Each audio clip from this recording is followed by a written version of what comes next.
En ce moment même, au cœur du désert égyptien, il se passe quelque chose de spectaculaire, une véritable métamorphose.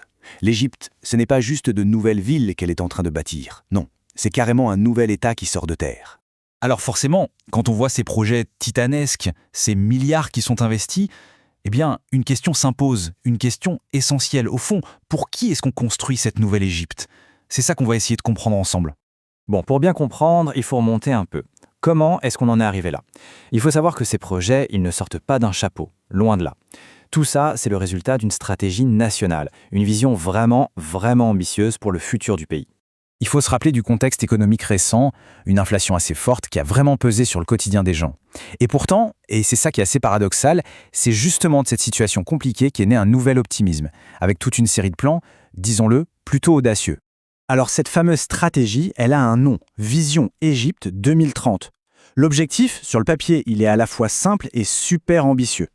Investir dans les gens, dans le capital humain, et améliorer concrètement la qualité de vie. C'est un peu le fil conducteur qui relie tous les projets qu'on va aborder. Ok, la vision stratégique, c'est une chose.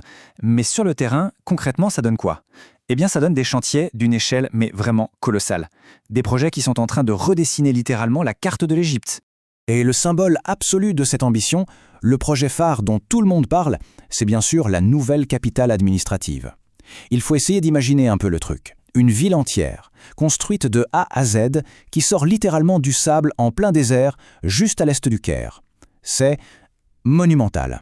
Et pour le budget, alors là, accrochez-vous bien, on parle de 58 milliards de dollars. C'est une somme absolument colossale. Et l'idée, ce n'est pas seulement de construire des bâtiments, c'est de créer de toutes pièces un nouveau centre pour le pouvoir à la fois politique et économique. Et cette nouvelle métropole, elle est pensée pour accueillir 6,5 millions d'habitants. Pour se donner une idée, c'est presque un quart de la population du Caire aujourd'hui. L'objectif derrière tout ça, il est double. D'un côté, désengorger le Caire, la capitale historique qui est complètement saturée, et de l'autre, proposer un modèle de vie complètement nouveau, ultra-moderne. Mais attention, la nouvelle capitale, c'est un peu l'arbre qui cache la forêt. Parce qu'en réalité, la transformation, elle est nationale. On a la nouvelle Alamein, une station balnéaire de luxe, on a la future centrale nucléaire de Daba'a, un énorme réseau de trains à grande vitesse, l'expansion du canal de Suez. Bref, c'est vraiment tout le pays qui est en chantier. Forcément, la question qui vient tout de suite à l'esprit, c'est « mais comment on finance tout ça? D'où vient l'argent ?» Pour comprendre ce nouveau modèle économique, on va se pencher sur un cas qui a fait couler beaucoup d'encre, celui de Ras El Ekma. Alors là, ça a beaucoup fait parler. Certains ont crié à la vente du pays. Face à ces critiques, la position officielle du gouvernement a été très claire, sans équivoque.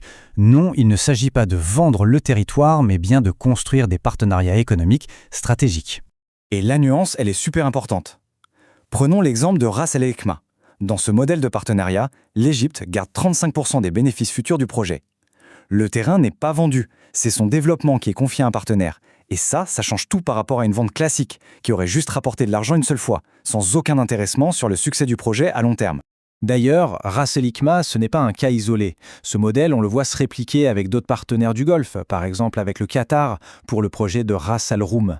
Les pourcentages de bénéfices peuvent changer, mais la logique, elle, reste exactement la même. On attire des investissements étrangers massifs, tout en s'assurant de garder une part du gâteau pour l'avenir. Mais alors, pourquoi cet intérêt soudain des investisseurs du Golfe ? En fait, c'est un cocktail de plusieurs choses. Il y a la beauté de la côte nord, qui n'a rien envié aux Maldives ou à la Grèce, avec des prix immobiliers bien plus bas qu'en Europe. Il y a aussi une conscience retrouvée dans la gestion économique du pays. Et bien sûr, des liens culturels et historiques très forts. Mais le vrai changement, le point clé, c'est que l'Égypte n'est plus vue comme un pays à aider, mais comme un véritable partenaire d'investissement avec un gros potentiel. Bon, on a vu la vision, les projets gigantesques, le modèle de financement, mais tout ça, ça nous ramène à notre toute première question, celle du début. Tous ces développements spectaculaires, au final, qui va vraiment en profiter? Parce qu'il faut bien le dire, il y a parfois un grand écart entre la vision macroéconomique, qui est impressionnante, et la réalité vécue au quotidien. Les préoccupations des gens dans la rue, ce ne sont pas forcément les mêmes que celles qui animent ces grands projets nationaux. Et il y a une phrase tirée de nos sources qui résume parfaitement ce décalage. En substance, elle dit que le citoyen lambda, il ne se demande pas quelle sera la plus haute tour du pays. Ce qu'il cherche, c'est un travail, un logement à un prix abordable et un hôpital qui fonctionne bien. Des besoins fondamentaux en somme. On se retrouve donc avec l'impression de deux réalités qui coexistent, presque une Égypte à deux vitesses.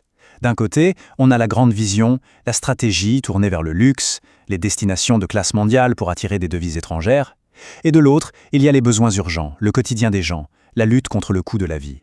Et donc la grande question, elle reste ouverte. L'ambition, elle est là, c'est indéniable.